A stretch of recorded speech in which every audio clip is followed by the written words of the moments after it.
and we can do this before and after because it is too late, brother, because we are live. Good morning, sir. How we doing? We're doing good. We're doing great.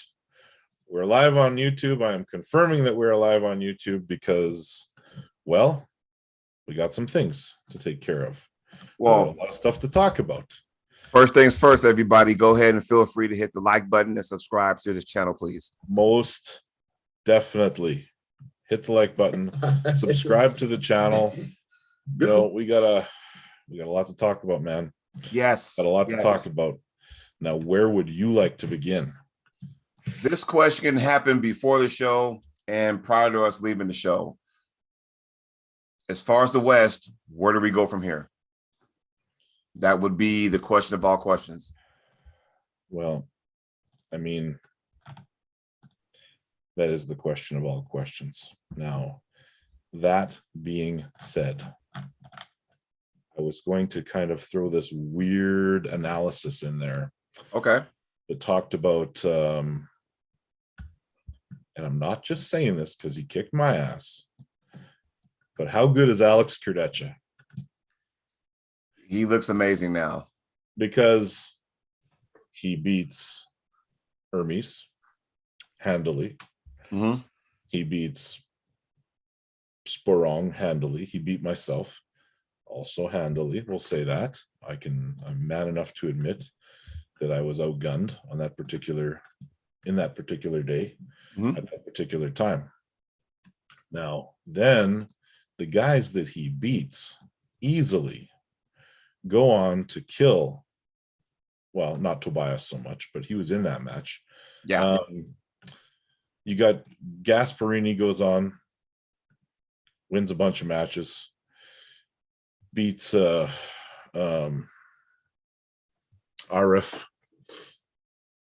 Then he goes and beats Gennady before that. So at that point, Gennady, we all think he's got no chance against Michael Todd. To be honest, we didn't think he had a chance. We thought this was a one-sided ass whooping coming our way. Yeah. And then he kind of dominates Michael Todd. Pulls through the King's move. Pulls through the ace move. Lets him basically get to that point where that ace is nullified completely. Right. Okay. Mm-hmm. So again, my question is, how goddamn good is Alex Kurdecha? And we're going to find out. We don't have to wait long. Right. Since we're talking about Gennady and Michael Todd, both guys coming off ass whoopings in their last match. Yeah. Leading up to this one. And I would feel bad for the loser. Now, I didn't see the total event from start to finish because my teammate ordered it. So we're traveling to a big, huge practice here in Oregon, and we're like watching it while we're driving to the practice. So what I saw was the same intensity I saw from Michael is what we should have saw when he pulled Devin. But for whatever reason, that didn't happen. Even I thought, when Michael, after match one, Gennady's like, yeah, I got you. And to Michael's credit, Michael's always like, okay, if I stop it, I'm going to drain you out. You may get the win, but I'm going to get you in the later rounds. And you were waiting and waiting and waiting, and it just didn't happen. I'm like going, okay, Michael, put it in gear. What's going on with you, Well, yeah. I mean, Gennady, props to him. Like, how much change can you make in between his loss to Hermes and now? I don't know. Is Hermes just that good? And then it goes back to the original question. But, I mean, where do we go from here is a hard question because we saw, well, if you look at the whole East versus West thing as a high-level overview, right? You had some, like, I mean, our women did great. Yeah. We had Ron Bath have an absolute war with Zurab. Like, that was a crazy match. So you can't really say the East blew out the West on that match. That match could have went either way. That match made Ron Bath my hero. As far as arm wrestling, I think question marks and red flags are up for match 5. But, you know, the fact that he still hung in there and he did things that he's not used to doing, you know, where I'm like, okay, I'm going to do everything I can to win. That's what you're there for. You're there to win. And he did everything possible. And I was like going, okay, Ron, you know, don't blow your hand up. Don't wear out, because that's what he's trying to do to you. He hung in there. I'm skeptical of the loss for match 5. You know, I'm like looking around going, did they call a loss to Ron Bath on that? I'm like, no.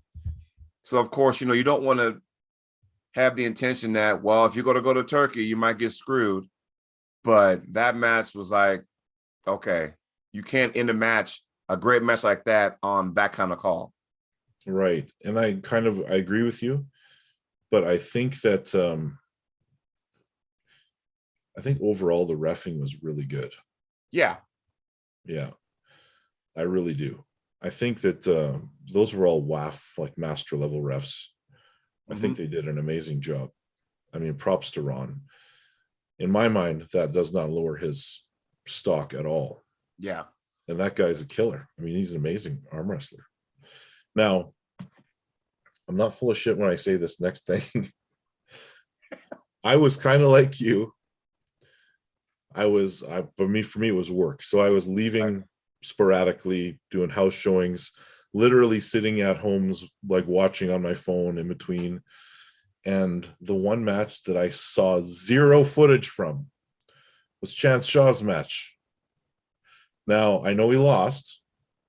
I saw it. Yeah. So maybe you can comment on it.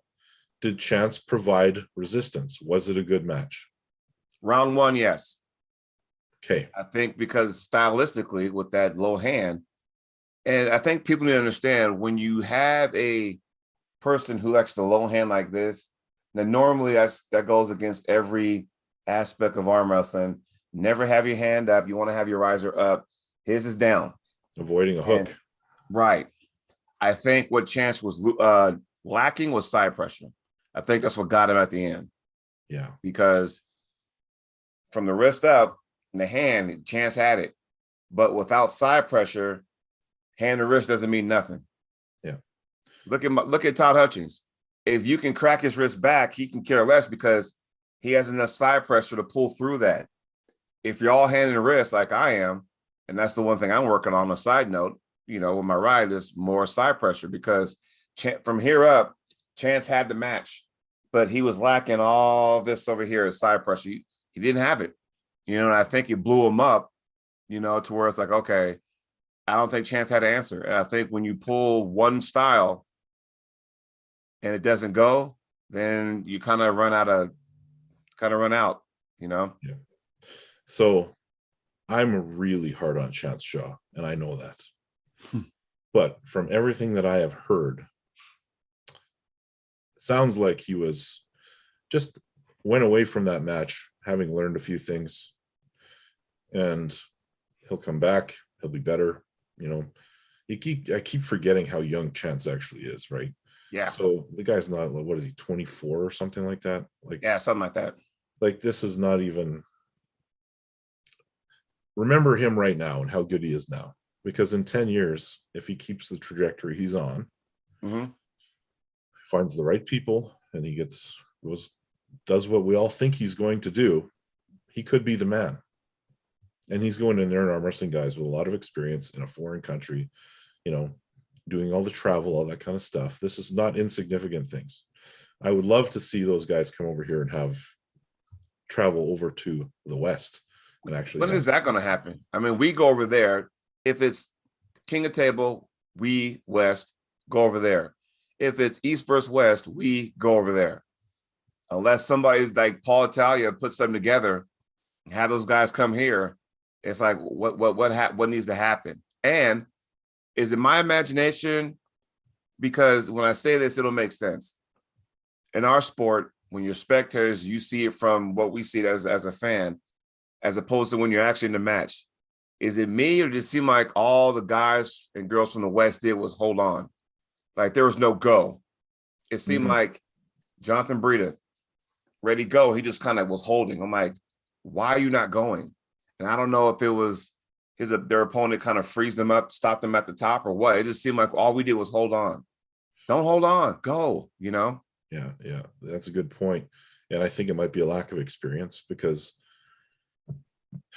all of these guys they're pulling, like outside of like the super elite guys that have been around forever, because there's this new crop of North American arm wrestlers, and then there's the guys that have been around forever, and there's like not much in the middle. So you got like John, Ron, Michael, they've been arm wrestling 25 plus years, right?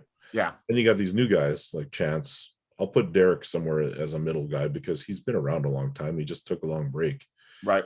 And Corey West, a few years in, whatever.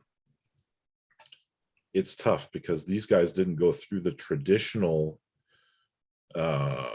way of that I knew, which was going to WAF year after year after year, learning setups, doing all this other stuff. And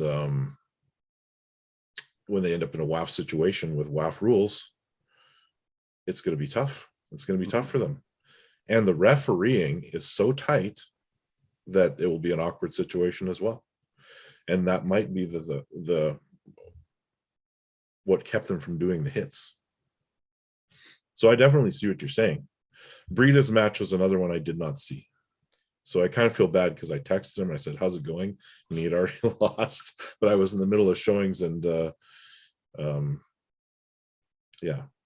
He slowed his opponent down. I forgot the guy's name he's pulling, but he slowed him down. But again, you stopped the hit, and I'm thinking, oh, Brida's going to grind. But then it was like 2 1,000. Come on, 3 1,000, 4 1,000. It was like slowly to the pad, but he stopped the initial hit. But it's like, again, it seemed like we weren't in position to hit. And yes, I understand. Here's the thing. When you go to tournaments here in the States, I don't know about Canada, but here in the States, when you go to tournaments where you're so privy to close your thumb, close your hands, go, right? Or, you get a grip and they hold this, and then you when you're used to that kind of style, and then you go to pull one of these big time events over here, and that's not what it is. Or, hey, you're used to pulling running fouls and you go over there, and that's not what it is. It can change your perception. Yeah. And, was it 2019 or 2018? I remember Marcel Barboza pulled in wall, and we know he's very physical and he's very, intense on the table. Because of that style, he's been known to elbow foul a lot. Well, in WAL, you can get 3 of them before you get a foul. And I remember when that season was done, he went to Nemiroff 2 months later and fouled out. Yeah, because you're so used to pulling a different style in one organization, and then you go to Nemiroff and one little bunny hop, and they're going to call it. And it goes to show that if our guys, all the West guys, are going over there, are you actually training for what's going to be over there? It's true. I'm going to take a 2-minute break here, Jody, just to switch gears for a sec, because we want to address some of these comments. Yes, please. Clerks 93 says, we'll see when he faces Vitali. That's referring to Alex, of course. There has been some talk and some questions regarding Devin's comments about me on Artem's channel. Devin can say whatever he wants, but he doesn't want to take the left-handed match. Will this version of Devin that is like pancaked out of his freaking mind smoke me with the left arm? Maybe. I don't think so. But he also wants people to pay him an insane amount of money to find out. So he's not shy with talking shit about anybody, because Devin is Devin. He's going to do that. He's great for the sport. I personally don't like it, but whatever. It is what it is. Right. Do I think he can smoke me? Maybe. I think there's 2 versions of Devin in the last few years that might do that. I think all the previous versions of Devin don't do that. And take that for what it is. Preacher Arm Wrestling says Gennady Clerks 93 did Chance surprise you guys? Well, I mean, we talked about that, but I don't know if any of it was a surprise. Preacher Arm Wrestling, Gennady actually got a good fair setup this time against Hermes. He was bent wrist every time. Okay, that's fair. That was a good fair setup. And he did control Michael's hand, which is something that you have to do if you're going to pull through his King's move. Yes, and he controlled it up top, and I was like, okay. And I'm thinking, I've seen Michael like this before, right? Yeah. Lead his opponent, and all of a sudden, next thing you know, he does this. But that never happened. And I'm like, still waiting. Fuck. Yeah. So it's one of those deals. Getting back to Chance, I like what Chance did. Yes, he probably got smoked, but the fact that his style, I don't think Europeans over there are used to that kind of style. So it did show me something that, Chance, all you got to do is add some more side pressure and you can upset some people. I want to see Chance in another year gain side pressure and then go to a Nemiroff, because his style is going to. It's what he's got to do. It's what he's got to do. But I'm a big advocate for people forgetting about the goddamn super matches for a while and getting some big experience in tournaments. That's why I said Nemiroff. Yeah, everyone. I 100%, and people don't want to do that, and I don't get it. But I get the glory of having a super match, but nothing's going to replace the development you will get by going to tournaments. I'll say this, and maybe you can shine a light on this. If the older guys, like you said, the veterans, the Brzezinks, the Todd Hutchings, Michael Todds of the world, you can put in Jerry Carteret and Dave Chafee.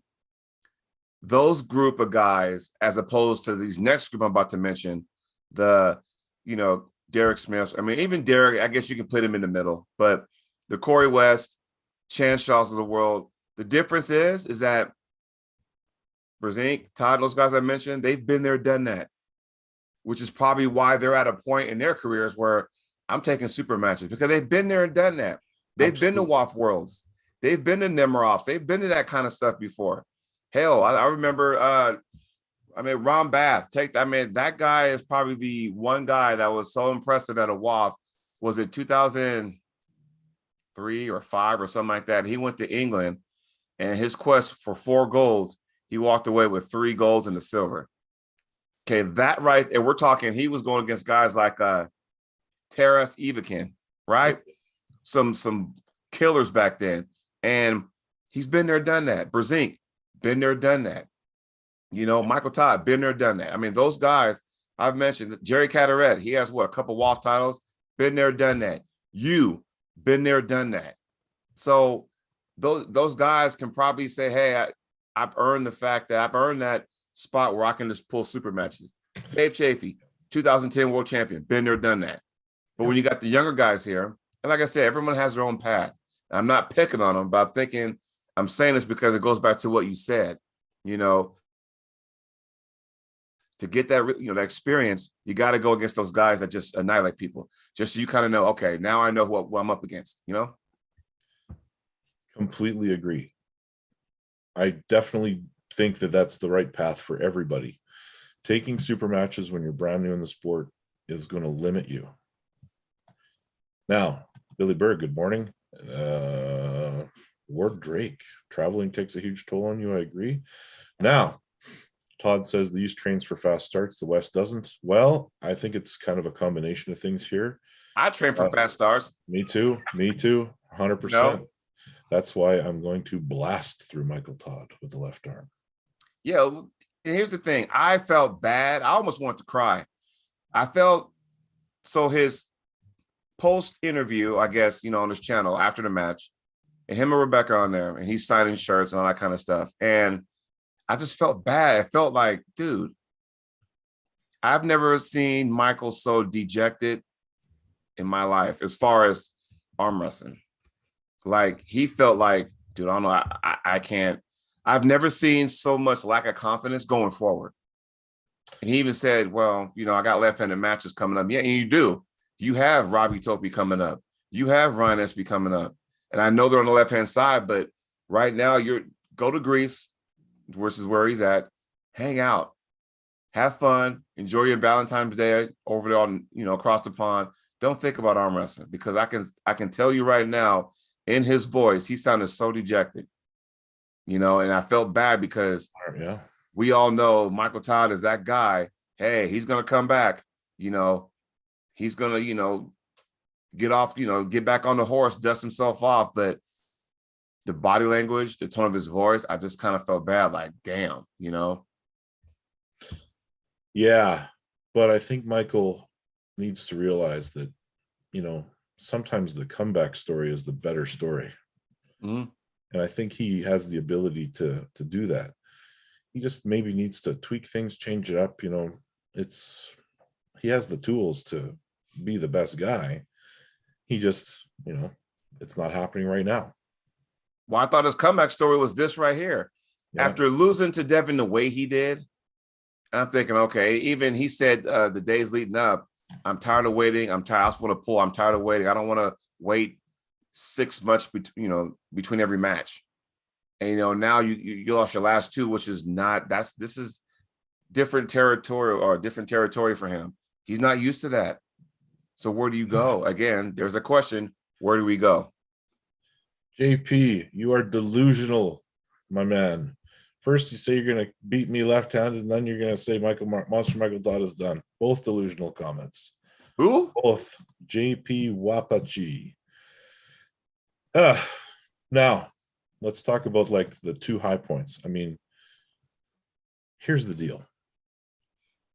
John, I think we all kind of expected him to win the way he did. Mm-hmm.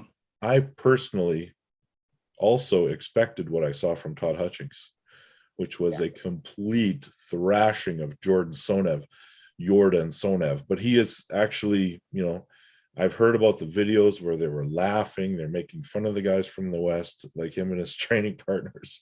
And then Todd Hutchings coming in, not just beating the shit out of him. Like that match wasn't even close. And then giving him the old condescending, try next time, young man, head rub at the end, which he's doing to all of his opponents that he beats. Yeah. I don't ever want to be on the receiving end of that. Well, I mean, you get what you pay for, right? So as far as that goes, but the momentum that Todd is on is wow. All I can say is wow. WOW. Wow. Because that guy, and now you hear, rumors about, hey, what about Brzezinski and Todd? I'm like, stop. First of all, if that match ever happens, that's just going to divide the entire US down the middle. First and foremost. Ex-training partners. I mean, can you imagine the storyline on that? But we've lived that storyline a couple of times. Yeah. But Todd has other stuff on the horizon, though, too, because it's funny because while they're both in Turkey, Chance is there, Todd's there. What did Chance think after seeing that, okay, I lost 3-0, and now I just sat there and watched Toddzilla annihilate his opponent, knowing in April, that's the guy I got to go against. Oh, man. That's an interesting point. If Chance is watching, I'm not going to say if, he was watching that match, he watched what happened.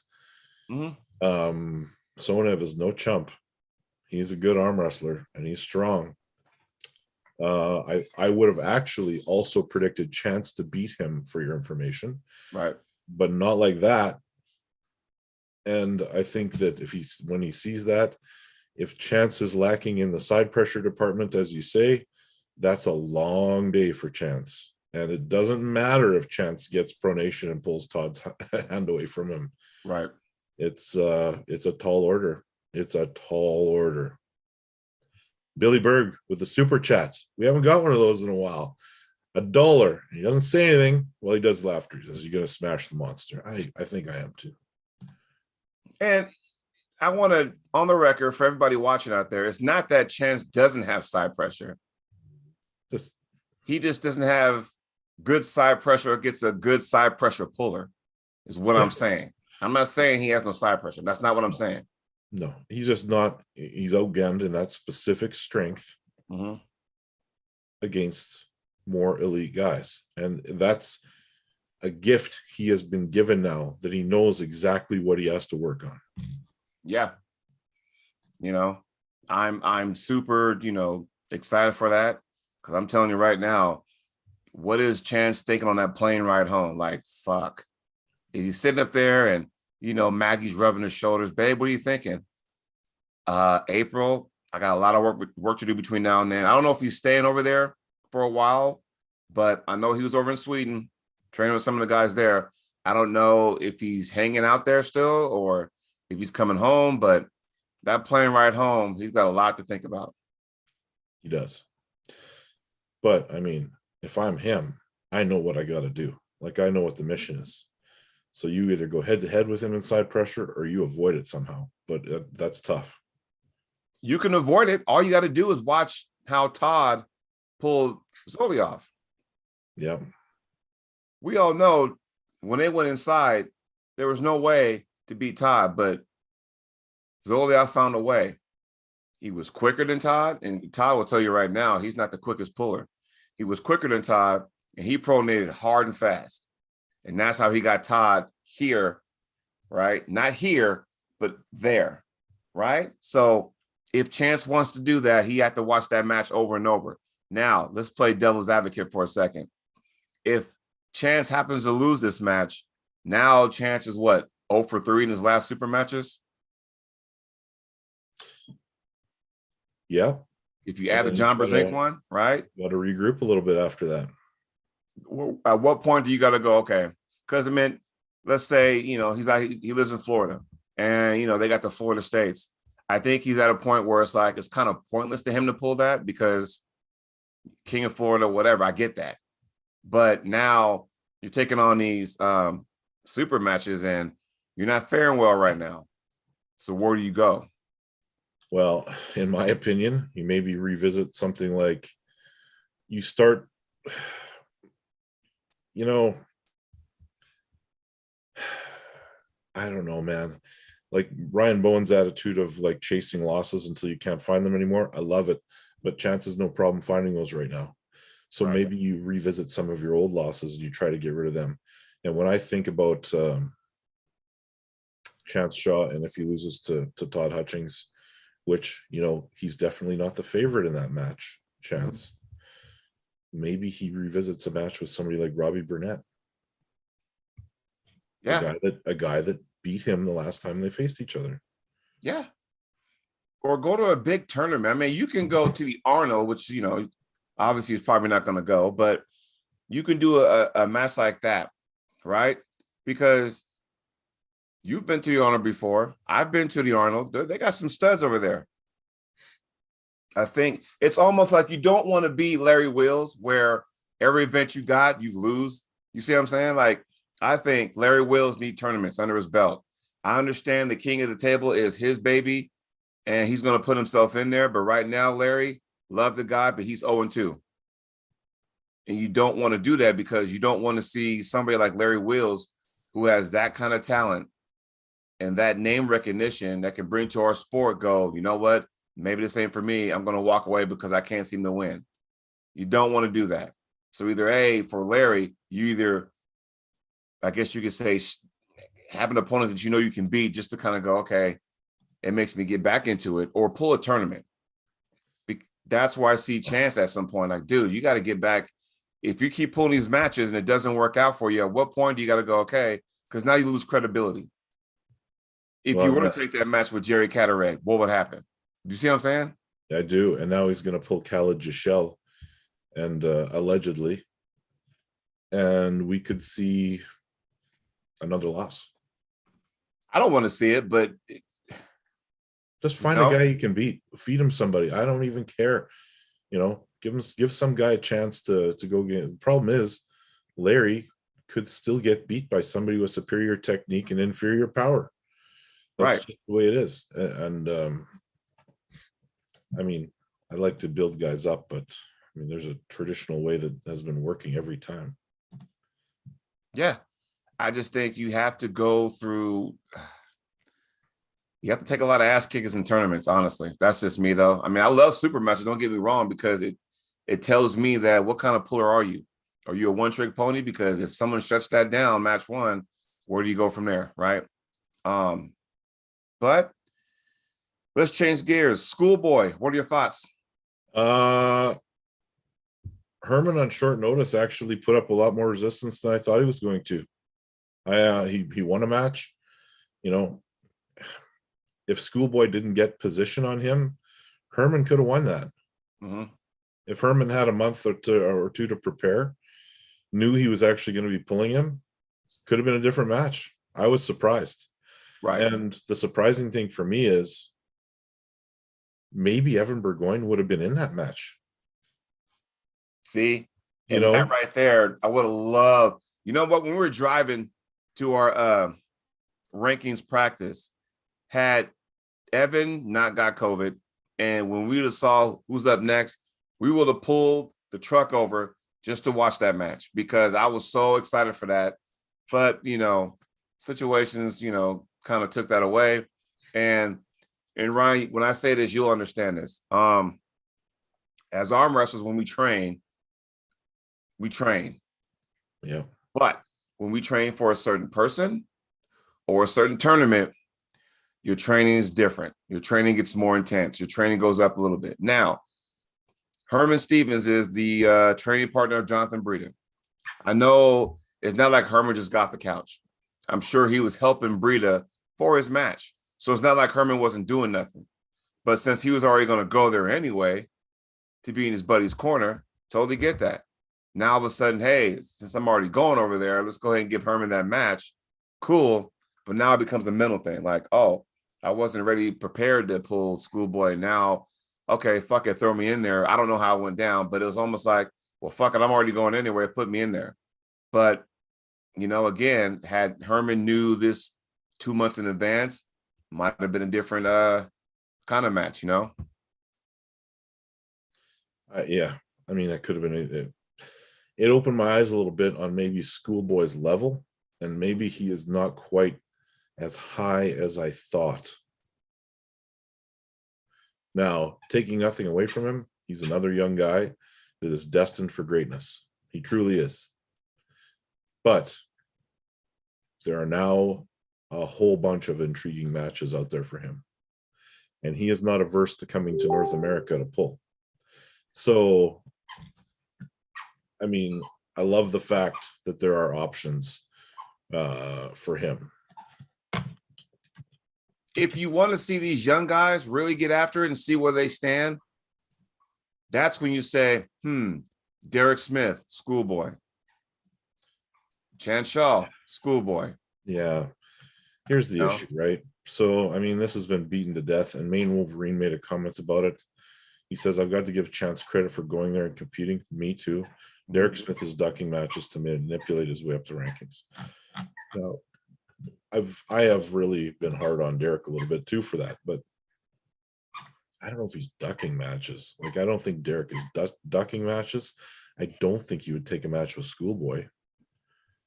I think he's going for, and he made this point when he was on, I believe, Neil's show, saying that not only will he, if he was just taking the matches that would get him clout, then he would have taken the Corey West match, right? Because everybody wants to see it. Everyone's going to tune in. Instead, he's doing what he feels is best for the trajectory of his career, and he's wants to see where he's at.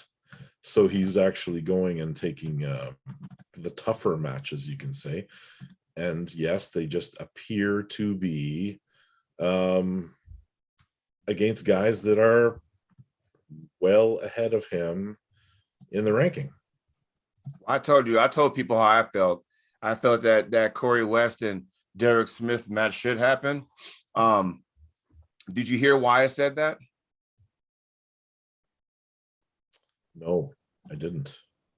I want your opinion, honest opinion. So, and this is coming from Derek's mouth first. He said he wants to work his way up to the top. Totally get that, right?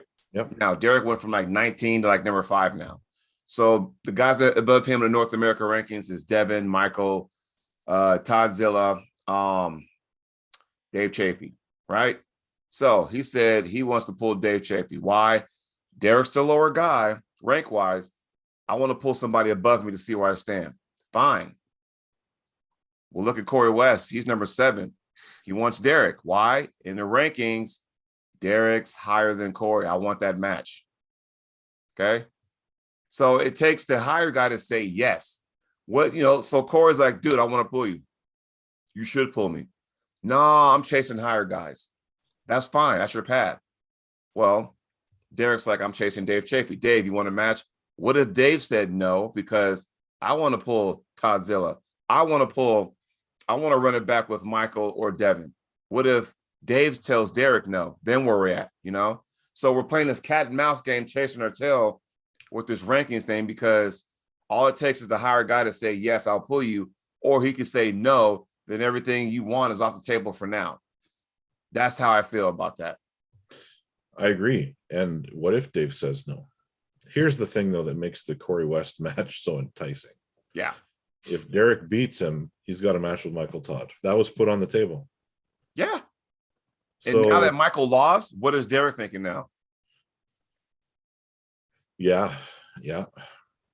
And Dave Chafee is a tough match Derek actually, I think, is a tough match for Dave because of the style that he pulls and the proportions of the guy himself. But either way, he's got a good options. Yeah. I was hoping that he would take the Corey West one with the option of facing Michael as the prize for that one. Of course, it could be disastrous. Corey beats him. He falls down in the rankings. He starts kind of mid-card on that top 20, which is not that bad either. Do you think when you leapfrog that many spots, and again, this is nothing Derek did. I want people to understand that. Derek he is not in charge of the rankings. This is nothing Derek. All Derek, he had one job to do was beat Tim. He did it. Now that puts him in a prime position where, I have so many options and avenues to go. I can say no, maybe, yes, right? Now, along the way, because he made the leapfrog, because the way the rankings were set up, you beat the guy and you basically beat him for his spot. Totally get that. But because of a jump that he did, there's other guys kind of going, oh, there's Derek. Yo, what about me? So what about the Corey West and Mike Aiells of the world, so Wayne Withers? Those are actually good matches. I would love to see Derek pull, but because he sat there and did a Super Mario Brothers and kind of just jumped over here and hit a mushroom on the way up and landed over here in the 5th spot, you got guys over there going, oh, okay, Gotcha. Now, NBK says, real talk, are rankings good, or do they actually promote less arm wrestling and encourage supermatch trends? Interesting topic. It's good water cooler talk. Yeah. They're all subjective, so I don't think they're a bad thing. It gives guys goals to shoot for.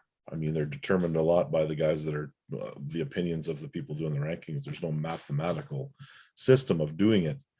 It's all based on opinion, and then we figure out if the opinions are correct in the matches that follow. It's all opinion based. The only way you can get a true ranking is the very, very beginning. Yeah. What I mean by that is that you could take 8 of the top studs in North America and you run a round robin. Because someone's going to finish undefeated or someone's going to have not one goddamn win. That's the way the round robin is set up. Yep. And once the round robin's all done, you'll have your top 8 in order because of that format. Once after that, then it kind of just goes wherever. Devil's advocate, though. Let's say Dave Chafee and Michael Todd are in that round robin. Mm-hmm. They pull first and they have a 5-minute long match and they don't win again. Does that make them 7th and 8th? That's why, but you got to pull everybody, though. That's the thing. Yeah, you definitely got to pull everybody. And that's why these different, you put in Michael Todd, unique situation with his style. Devin, his style. Cataret, his style. You could put you in I guess if you're not right, but the different styles, right? I mean, there's different styles for these 8 guys. And you could throw in Derek Smith if you wanted to, and those other guys. It's the styles that throw everything off. Tim Breslin, his style. The guy's a small hand, and the guy can top roll with the best of them and not even cap his thumb. It's the styles that make it. If you got to pull everybody in that, so if you're in let's just say the North America top 8, you got 7 matches, but they're like, okay, I got to pull this guy, that guy, that guy. There's going to be some dogfights. Yeah. So to answer your question, do you think they're 7th and 8th? Well, you got to pull everybody. And I'm sure at some point, this is a sport where, okay, if I know this is coming up, let's just say, hey, we're going to take these 8 guys, and it's what, February 14th?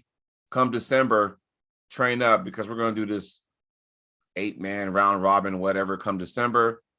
Now you got to get yourself physically and mentally prepared for this match, knowing that, hey, I can walk out on top or I can not get a win, but you get to sit back and go, okay, I want to see what happens. I want to see another Chafee Devin Laird match. I do want to see what would Cataract Michael do this time. You get to see all that kind of stuff because they're going to beat each other up. That's where the mental thing comes into play. I'm just throwing shit out there. That's all.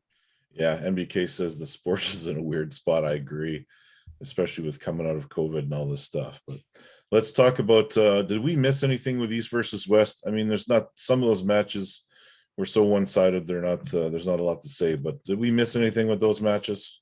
The ladies, Angie Rose wins 3-1. Angie wins, yeah. Yeah. Thea won her match. Thea won her match. I saw that. That was cool because it looked in the first go that she wasn't going to. Yeah. And now when's the next big matchup? Is that King of Table?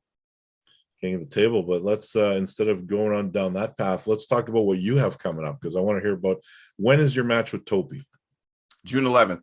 When is Michael's match with Topi? May, I think. Okay, so I'm going to be pulling Michael before Topi pulls him. And as far as Topi goes, April 23rd, he's pulling Paul Passmore, and I will be there in person for that. That's a good match, and Passmore we haven't seen for a while. Yeah, so I'm telling you right now, when and where are you pulling Michael? PAL Vegas. So actually April 9th, right? April 9th, yeah. And how that match came about. Yeah, tell everybody, because when I saw that, I kind of did this for a second. I'm like going, okay, I know he has a match with Topi at the Monster Factory. Then I see this, I'm thinking, oh, okay, he's stock loading left-handed matches. Okay, tell us. Well, I saw that, I've been thinking about a tournament for a while, and I was getting ready to pull Cody on March 5th. Cody had to pull out of the match. So I was looking for something to do, something interesting. And I saw that the Matt Mask match popped up with Tim Bresnan. Yeah. And it was Sean Hancock running the event. So I couldn't find Sean because he keeps changing his name on Facebook. That guy has like 17 different Facebook accounts. I'm like, dude. Yeah. So I couldn't find him. So I reached out to Matt and I said, hey, can you send me Hancock's contact information? I just want to get some information on the tournament. Right. So I reached out to him and said, I'm interested in coming down, just pulling the tournament. And he says, how about a vendetta? I'm like, great. I said, just, though my right side of commission have to be a left-handed match. I said, who you got? And he goes, well, maybe Monster Michael Todd. And the next thing you know, Rebecca is messaging me saying, I guess we'll see you in Vegas. So,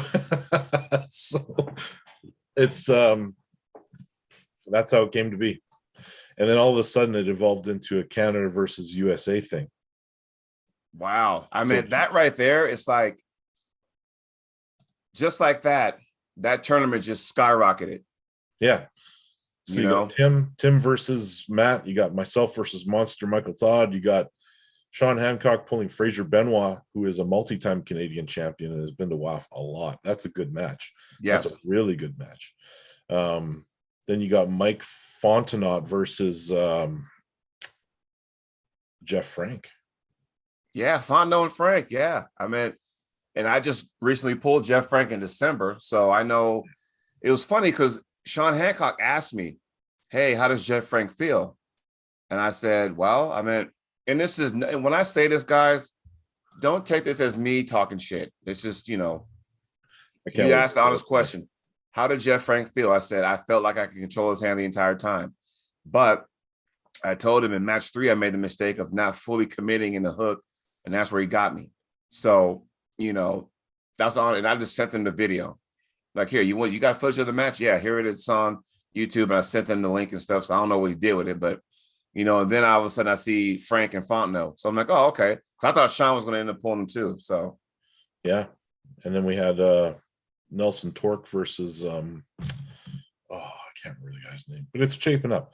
And now I hear Joe Fox wants a match there. So the event's taken off. Like, it's crazy how much it's grown. And then we have, I mean, it's going to be a great event, man. We're all kind of going there to support the event, and we're getting together in Vegas. It's been such a long time. That's how it all came to be. And I think that we're going to see more matches get lined up. You know what? That's something that needs to happen, because all the clout, all the attention is on the East, because all our guys are going over there. Well, we can do some stuff here in the States too. Yep. You know, we can make things happen here that's going to get the attention of the guys over there and go, huh, how do you watch that? Who's being live on that? You know, things like that. So I think, you know, when you add those kind of matches there, it's going to make in Vegas. I mean, come on, Vegas, right? Vegas. It's going to make that much more intriguing. And besides, you've been to Vegas before with a you pulled Michael Todd before. That was right-handed, wasn't it? When y'all did the Sin City Arm Wars. Mm-hmm. So this is left hand. This is a little different, you know, because now it's in your backyard. Not so much location, but more of, okay, now I'm in my comfort zone. My left is my comfort zone. We're going to see what happens with Michael versus Robbie. You versus Michael. We're going to see, you know, exactly where his head's at, because again, if anybody saw that interview, that post interview that Michael had, it was kind of like, dude, come on, man. It's a sport where you're going to take losses. Yeah. Fuck, I got my ass kicked on Saturday 3-0, and I was pulling the number one guy in Oregon left-handed and still lost 3-0. I pulled him last summer, lost 3-0. It was closer this time, but I still lost 3-0. You dust yourself off, lick your wounds, hop back on the horse. It's what you do.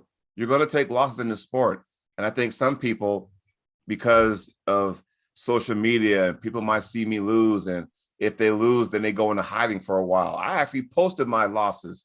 Yeah, here's a video of me getting my ass kicked 3-0. There it is on Facebook.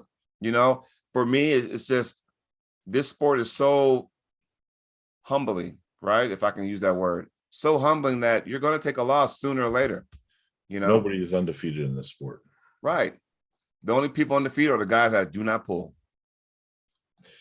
Now, we got to wrap this up pretty soon here, Jody, but I want to touch on, just mention a couple of things. And from the comments, NBK, how hard would it be to get you to an NBK event as a special guest? Not very hard. Not very hard, sir. Give me a shout. Reach out to me on Facebook.